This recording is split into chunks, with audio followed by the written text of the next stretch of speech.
మనతో మాట్లాడేందుకు Jubilee hills ఉప ఎన్నికల పోలింగ్ రిటర్నింగ్ అధికారి జిహెచ్ఎంసీ కమిషనర్ ఆర్వి కన్నన్ ఉన్నారు. ఆయనతో మాట్లాడదాం.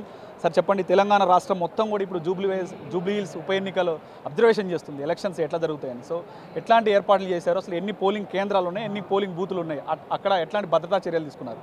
అన్ని పగడ్బందీగా ఏర్పాటు చేయడం జరిగింది. 407 పోలింగ్ స్టేషన్లో పూర్తిగా పోలీస్ అఫీషియల్స్, అదేవిధంగా సెక్యూరిటీ అఫీషియల్స్, దాదాపుగా 5,000 మంది సిబ్బందులు ఈ ఎలక్షన్లో పాల్గొంటున్నారు.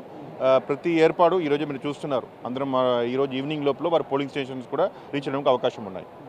సార్ మొత్తం లాస్ట్ 2 టైమ్స్ చూసుకుంటే ఇక్కడ పోలింగ్ శాతం చూసుకుంటే 55 క్రాస్ కాలేదు. సో ఉన్నదేమో 4 లక్షల పైచిలు కోట్లు ఉన్నారు. ఓటు శాతం పెరగడానికి, పోలింగ్ శాతం పెరగడానికి ఎట్లాంటి చర్యలు తీసుకున్నారు? ఆల్రెడీ స్వీప్ యాక్టివిటీస్ ఎక్కువ సంఖ్యలో పెట్టాం. బస్సులు, అదేవిధంగా స్కూల్స్, కాలేజెస్ అన్నీ కవర్ చేయడం జరిగింది. ఈసారి తప్పకుండా ఎక్కువ సంఖ్యలో ఓటర్స్ అవడం అవకాశం ఉంటుంది. కంపేర్ టు లాస్ట్ ఇయర్ ఈసారి ఎక్కువనే, మినిమం 60%, 55 to 60% వరకు ఓటు చేయడానికి అవకాశం ఉన్నాయి. 407 పోలింగ్ బూత్లు ఉన్నాయని చెప్తున్నారు. సో సమస్యాత్మక కేంద్రాలు ఎన్ని ఉన్నాయి అక్కడ? సో అక్కడ ఎట్లాంటి చర్యలు చేపట్టారు? ఎందుకంటే ఎక్కువగా జూబ్లీ హిల్స్లో ఎక్కువగా బస్తీలు ఉంటాయి సార్. టోటల్గా 226 పోలింగ్ స్టేషన్ క్రిటికల్ పోలింగ్ స్టేషన్లు ఉన్నాయి అవుట్ ఆఫ్ 407లో. అన్ని క్రిటికల్ పోలింగ్ స్టేషన్లో పారామిలిటరీ ఫోర్స్ ఉంటారు. అదేవిధంగా నిఘా కూడా పెడుతున్నాం. ఇన్సిడెంట్ అవుట్ సైడ్ సీసీటీవీ కెమెరాలో మానిటర్ చేసినాం. లైవ్ వెబ్కాస్టింగ్ అవుతుంది. దాంతోపాటు డ్రోన్ పెట్టుకొని కూడా ఆ ఏరియా కూడా పూర్తిగా పోలింగ్ స్టేషన్ చుట్టుపక్కల ఏరియా కూడా కంటిన్యూస్గా మానిటర్ చేయడం జరుగుతుంది. సో పోలింగ్ అంటేనే ఈవీఎంలు, చాలాసార్లు మనం ఈవీఎంలు మొరాయించడం జరుగుతుంటుంది. ఎందుకంటే ఇప్పుడు ఓటర్లు ఎక్కువ ఉన్నారు, అభ్యర్థులు 58 మంది ఉన్నారు.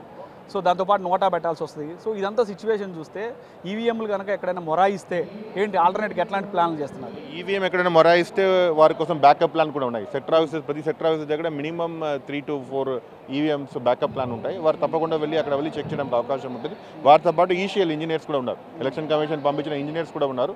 ఏ ప్రాబ్లం లేకుండా అది కూడా రెక్టిఫై చేసుకుని కంటిన్యూస్ ఎలక్షన్ పాస్ చేయడానికి అవకాశం ఉన్నాయి. ప్రధాన పార్టీలు కూడా చెప్తున్నాయి దొంగ ఓట్లు పడే అవకాశం ఉంది, ఓటు చోరీకి చెప్తున్నారు. ఎందుకంటే గతంలో చెక్ చేసినప్పుడు ఆ ఇంట్లో ఓటర్లు ఎవరు లేరు. సో ఎన్నికల కమిషన్ అప్రమత్తంగా ఉండాలి. సో అట్లాంటి దొంగ ఓట్లకు సంబంధించి ఏం చెప్తారు? ఎట్లాంటి నిఘా ఏర్పాటు చేశారు వాళ్ళ మీద? So anyway we are checking the identification. There is no chance of this one. In case ఎవరైనా డూప్లికేట్ ఓటర్ ఉన్న దానిలో ఉన్నా కూడా వారు కూడా లిస్ట్ పెట్టాము, ఏజ్ లిస్ట్ పెట్టాము. దాని ద్వారా వెరిఫై చేయడానికి అవకాశం ఉంటుంది.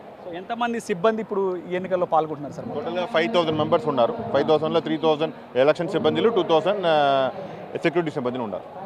దానికి పూర్తి స్థాయిలో జూబ్లీ హిల్స్ ఎలక్షన్కి సంబంధించి అన్ని ఏర్పాట్లు పూర్తి చేశాం. ఎక్కడైతే 266 సమస్యాత్మక కేంద్రాలు ఉన్నాయో అక్కడ పూర్తిగా నిఘా ఏర్పాటు చేశాం. పోలీసు భద్రత కూడా అధికంగా పెట్టామంటూ కూడా కన్నన్ చెప్తున్న పరిస్థితి నెలకొంది. కెమెరా పర్సన్ రంగాతో వాసు, TV9 హైదరాబాద్.